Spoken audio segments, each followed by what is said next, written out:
There's abundant material in the history of the Church and the present reality of the Church for critics to make hay with.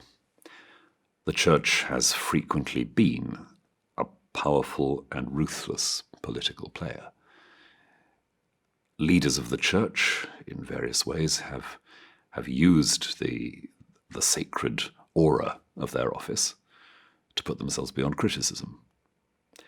Even in something like the child abuse scandals in churches in recent years, part of that is, of course, an attitude to authority, priestly authority, which means that what priests do doesn't get challenged. And that's something which we in the churches have to look at with complete honesty and say, yes, we walked into that and it was terrible. And of course, part of what doesn't get seen then is how in the original impulse of the gospel, the early Christian communities, there's a constant emphasis on self-questioning. When Jesus says, look around you, the world is full of people who love to walk around in long robes having titles attached to them, he says, don't do that. Every corrupt practice in the church has to be drawn back to those sayings and stories in the Gospels, that there's a deep self-critical principle.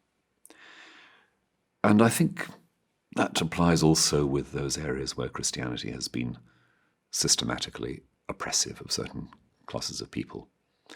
Christianity's record with women is less than brilliant. Most religions, the same, frankly. But in Christianity, it's sometimes been reinforced by what the New Testament seems to say about the order of authority in a marriage or whatever.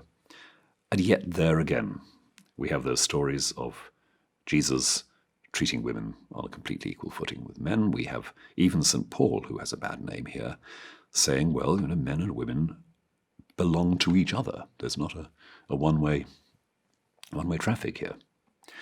There's the whole vexed question of the church and LGBT people.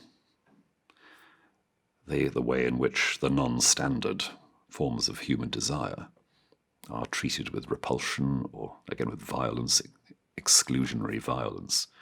And we're still, as we all know, we're still struggling with how exactly we get beyond that.